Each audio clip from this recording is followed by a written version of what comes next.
तो रियलमी की जो गलत गिनती है C3 की और डायरेक्ट C11 वाली, उसको आपको छोड़ देना चाहिए, उसको मत पकड़ो। वो क्यों मत पकड़ो, वो वीडियो आप एंड तक देखो, आपको समझ में आएगा। नमस्कार दोस्तों, टेक थ्रू जाने के पुराने और आज हमसे बात करने वाले Realme C11 के बारे में। एक मिनट, ये C3 के बाद में C4, C5, C6 ये सब कहाँ गए? आज से बात करने वाला Realme C11 के बारे में कि भाई ये फोन क्या है, कैसा है, क्यों है और ये आखिर जिंदा क्यों हुआ, इसको पैदा क्यों किया गया, इसके पीछे का कारण क्या है, वो मैं आपको वीडियो में बताऊं। तो Realme C11 why you should not think about it, देखें। चलिए इंटर के बाद देखते हैं।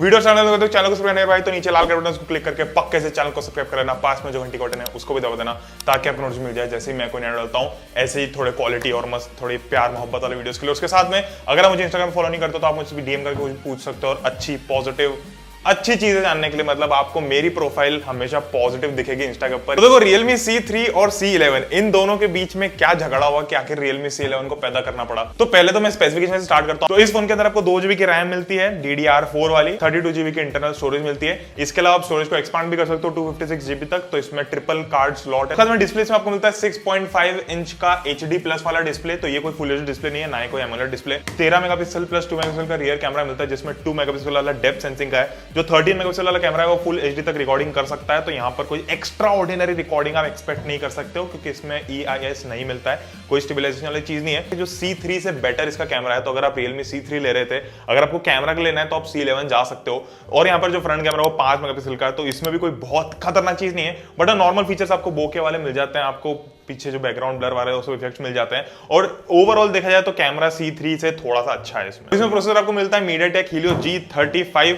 अरे यार बहुत ठोकता हूं यार मैं इसको। 64 वाला प्रोसेसर 2.3 गीगाहर्ट्ज पे क्लॉक्ड है। तो प्रोसेसर जो है ना वो इतना खास नहीं है, वो क्यों नहीं है मैं आपको आगे चल के बताता हूँ वीडियो में। अभी स्पेसिफिकेशंस बता देता हूँ।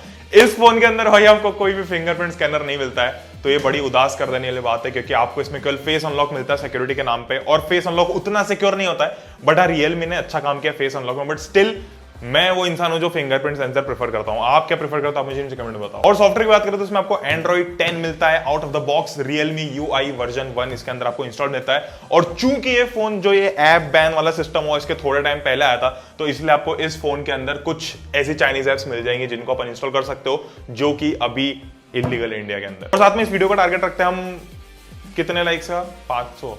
अब देखो मैं आपको क्यों बोल रहा हूं कि इस फोन के बारे में आपको नहीं सोचना चाहिए। अब जो मैं पॉइंट्स डिस्कस करने वाला हूं बहुत ही प्रैक्टिकल लाइफ वाले पॉइंट्स है, ठीक है, आपके जीवन में बहुत इंपॉर्टेंट है। सबसे पहली चीज तो यार ये फोन के अंदर आपको 2GB की रैम मिलती है। अब आज के टाइम पे कोई सा भी फोन हो, भले इस फोन की बात नहीं कर रहा मैं, कोई भी फोन में 2GB की रैम सफिशिएंट इनफ नहीं है। अभी मिनिमम आपके पास में 3GB रैम तो होनी चाहिए। मिनिमम मतलब बहुत ही गिरी पड़ी हालत में 3GB रैम होनी चाहिए, तब जाके आप नॉर्मल टास्क कर लोगे। मतलब थोड़ा अच्छे से आपको जो फोन का जो एक्सपीरियंस मिलता है ना वो अच्छा रहेगा। और 4GB रैम होती है तो फिर आप फोन को काफी अच्छे से यूज कर पाते हो। उससे ज्यादा होती है तो फिर तो और भी अच्छी बात है, बट मिनिमम 3GB की रैम आपको चाहिए होती है। इस फोन के अंदर आपको केवल 2GB की रैम मिलती है। अब इसका मतलब ये नहीं कि आप फोन को यूज नहीं कर सकते, बिल्कुल भी आप डेफिनेटली उसको यूज कर सकते हो, पर यार वो है ना ऐसी फील नहीं आती फोन वाली। मतलब है ना थोड़ी देर में, फिर मान लो कि आपने 2-3 महीने यूज किया, फिर उसके बाद आप ऐसे उसको घिस रहे हो और वो घिसते जा रहे हो, उसके ऊपर आपने स्क्रैच मार दिया पर वो चल नहीं रहा है फोन, तो ऐसे बड़ा दुख होता है। तो इसके लिए ना 2GB रैम मैं कभी भी रेकमेंड नहीं करता हूं आज के टाइम। अब देखो Realme और Redmi की यही बात है। मैं शुरू में पता है Realme को इसलिए इतना पसंद करता था क्योंकि जब Realme ने नए नए फोन्स लॉन्च किए थे तो बहुत ही लिमिटेड फोन्स ला रहे थे, बट बहुत ही फाड़ फोन्स ला रहे थे। बट अब उन्होंने क्या किया कि भाई Xiaomi के जैसे पूरी बाढ़ लगा दिए मार्केट के अंदर, तो इतने सारे फोन्स आते हैं हर दूसरे महीने में Realme के, आपको 2-3 नए फोन देखने को मिल जाते हैं।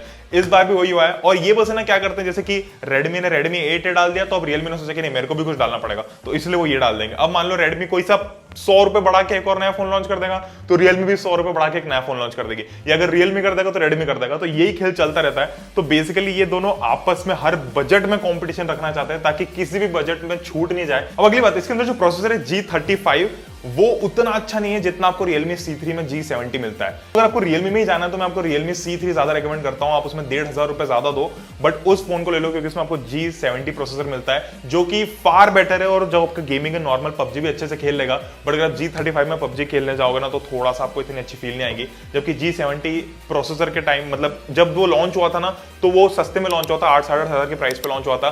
बट अभी चूंकि GST और डॉलर वगैरह का सीन हो गया, इसके कारण प्राइस बढ़ गई है। तो जब वो फोन लॉन्च हुआ था तो उस टाइम पे वो उस बजट में बेस्ट फोन था और अभी भी मेरे हिसाब से one of the best phone ही है उस बजट के अंदर। तो आप Realme C3 को कंसिडर करना इसकी बजाय। बोल दो इस फोन का कैमरा Realme C3 से बेटर है, बट स्टिल ओवरऑल अगर आप देखो ना परफॉर्मेंस और इन सब के मामले में, तो आप डेफिनेटली Realme C3 पे जा सकते हो।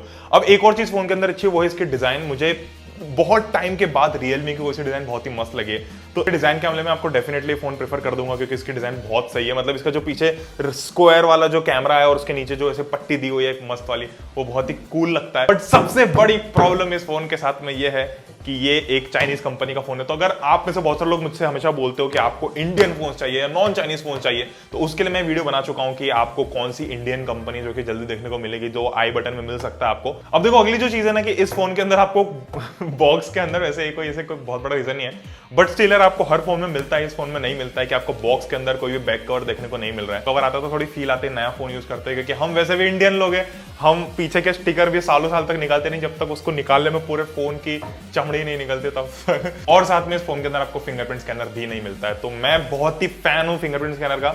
मैं तो इनफैक्ट अगर आप आईफोन 11 प्रो भी देके चले आओ तो ठीक है, मैं उसको रख लूंगा, बट मैं उसमें भी फिंगरप्रिंट स्कैनर मिस करूंगा, भले ही आप कितना भी एडवांस फेस अनलॉक डाल दो, क्योंकि वो है ना एक बहुत ही ईज ऑफ एक्सेस रहता है फिंगरप्रिंट स्कैनर में, जो कि इस फोन में आपको नहीं देखने को मिलता है। मैं फोन को बुरा नहीं बोल रहा हूं, तो प्राइस के लिए फोन डेफिनेटली अच्छा है।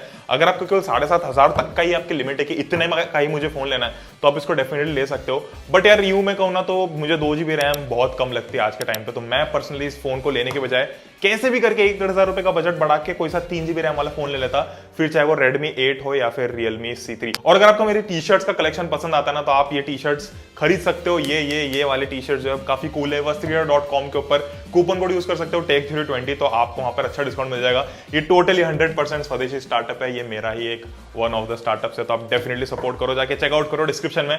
तो बस अभी के लिए इतना ही। मुझे उम्मीद है अगर आपने लाइक कीजिए दोस्तों साथ में, और अगर आपने अभी तक सब्सक्राइब नहीं किया तो कर दो और फॉलो भी कर लेना। और बस मिलता हूँ चलते हैं।